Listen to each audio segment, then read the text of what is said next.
always tough. But what problems do Crooks and Brown pose? I do the weekly Player of the Week things for the Big 12, and both of their names are always on there. Yeah, they're really good basketball players. Crooks is a challenge all by herself. She's just got such a big frame and such great control of her body. We'll have to use multiple people to try to contain her a little bit. I don't think we can stop her completely, but we'll certainly have to contain her and do the best that we can to keep her, out of the paint as much as possible, or at least, away from 2 feet and in, because she's really talented with the basketball. Brown, I think, is playing at a really high level, especially for a freshman. She's just a competitor. She knows how to shoot the three. She can score in the paint, off the dribble. And she's really good at finding Crooks on the block, I think. I think she does an exceptional job of working with her.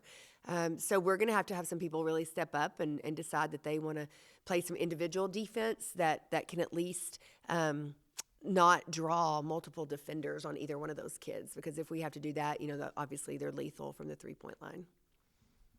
Coach, how has this team grown in the last couple games, even though there were losses, that you have seen the future is starting to get brighter for the Lady Raiders? Yeah. We're disappointed from last week and how we performed. I didn't think that we were focused or on top of what our game plan was, how we really needed to perform on the road especially. But I do think that our kids are understanding ownership and accountability, and they don't like the way they're playing either. And I think that takes some maturity. I think that takes some growing opportunities to be able to sit through a film session and understand that, their performance at times is unacceptable. And so I do think that they're really understanding or starting to understand how difficult the Big 12 is, how difficult game planning is, how difficult practices should be, and that they've got to pay attention to details for us to be successful. And so I think that they're just maturing in a really difficult manner. We're having to learn a lot of tough lessons along the way. With that being said, for you ladies to be successful, you have to defend home. Why is it so important for this game to at least keep this a close game and defend home court? Yeah, because we want to stay in the hunt, right? I mean, we're still focused on the madness. We're still right in the middle of it. I mean, we shot ourselves in the foot a little bit on the road, but when you really look at Big 12 play, and I would say this is true for men's and women's basketball, you really hope to defend your home court, and then you hope to steal a couple on the road. And I don't think anybody's going to go through conference play on either side undefeated. So it's important that you use your sixth man, right? That you have a familiarity about having home court advantage, that you've got those people behind you and that they can maybe lift you up and push you through some tough times, or give you that adrenaline shot that you need to be able to overcome a tied ball game or a deficit or whatever it might be. So I think it's super important that we rise up and continue to try to play well at home, and we've got to figure out the road. Who are the players coming off the bench that you really have seen them grow and seen them evolve to the players that they need to be for themselves in the future of Lady Raider basketball? I think Jada Wynn comes to mind first, because truly I think she could be a starter. I think, she had to battle through some early injuries and, having to sit out like 6 weeks with no activity right during season. And so that really has hindered her in getting in the shape that she needs to be in. But I think you've seen some bright spots in her, where as far as scoring the basketball, she's a 3-level player, and she just is a big guard that we need. We need some more height and strength on the perimeter. So I think she is somebody that is going to really provide big minutes for us in the future and be a big role and a big scoring role for us. Obviously Alina, I think she's started some this year. She's come off the bench some this year, but she's really starting to play well. I thought she played well against OU. I thought she played really well against Kansas. And we're playing her out of position. She's not a low block post player, but because of our injuries and things like that, she's having to do that, and she's showing a lot of toughness. I think she's getting more confident in her shot and her scoring ability, and so I can see her continuing to grow. And then obviously Logan Johnson, one of our freshmen that is getting some good minutes. She's going to be a high-level defender. Already is, just needs to be able to defend without fouling and learn how to do that at this level. And then the explosiveness that she can play with on offense is something that we don't have either, and a lot of strength in her game. She's just got to, be able to control some turnovers and being able to score when the time is right for her to score and maybe not force it. So I think those three kids particularly are the ones that come to mind at first.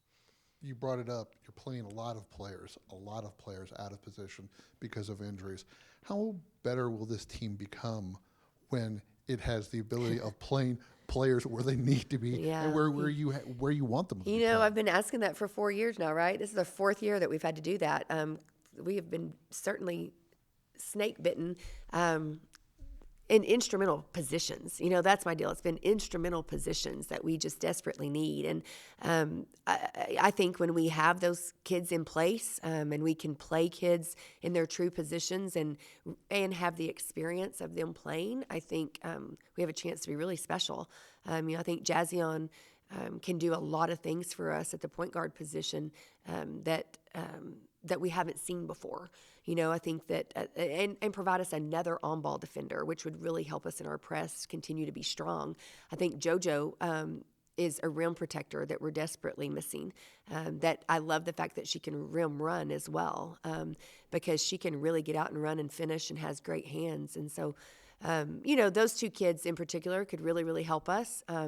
But I know a lot of teams can say that, and especially in the Big 12, there's a lot of injuries going around, and you just got to do what you do and piece it together and try to fight through it. And hopefully our kids will continue to do that, and it'll make them better basketball players for the future because of it.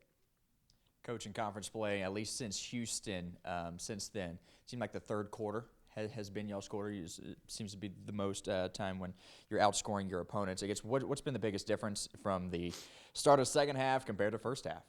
I don't know. Maybe it's a halftime speech. Maybe it's the halftime ass chewing that they get. I don't know. But I do think that again, our kids want to play well, and our kids want to do right. And I think sometimes in the first half, whether it be nerves, whether it be just we're not really as prepared, for how fast they're going to play or how physical it's going to be or whatever that might be, that we don't get out to a great start all the time. But I think at halftime, we're really able to show them what we're needing to adjust. And I think our kids are adjusting pretty well for us to be able to come out in the third quarter and play pretty well. So hopefully we'll continue to do that, but it would certainly be nice to be able to start that way too. You might have answered a little of it there, but what's been the most frustrating part over this past week, especially seeing what Kansas has done since you guys beat them? I mean, is there something that aggravates you, knowing that what you've done against a good Kansas team and not being able to replicate the last two games? Yeah, I think it's just been frustrating, the missed opportunities. I mean, I think, and not to take anything away from Oklahoma State or OU, I think they're going to win a lot of basketball games, but just the urgency and the mindset that we played with against Kansas, there was a lot of energy, there was a lot of focus, there was a lot of teamwork, and a lot of competitiveness. And I didn't feel like we did that on the road in crucial times. I felt like we cut it to 1 against OU, and then we let them go on an 11-0 run. And we're just lacking, to be honest, the leadership on the court that can pull us together and get a run stopped by themselves. They're still trying to learn how to do that. I would say the same for OSU. We cut it to 7 at the end of the third quarter and had an opportunity really to get within 5 and had 2 critical mistakes by returners. And so that's a problem to me, and that those returners have to understand how important Big 12 play is and how important ending quarters are, or when you have a team on the brinks of continuing to press them and keep them where they're the ones making mistakes and not us, and we just can't relax. So I think just the youth that we're playing with in Big 12 is and by youth I mean just inexperience of and not playing with the same determination and competitiveness that we were even playing in the non-conference, because we were down several times in the fourth quarter in the non-conference, and those were our best quarters, if you will. And I'm just frustrated with that piece of the just the go get 'em, I guess, if you will. Anything else? You're good. Thank you, guys.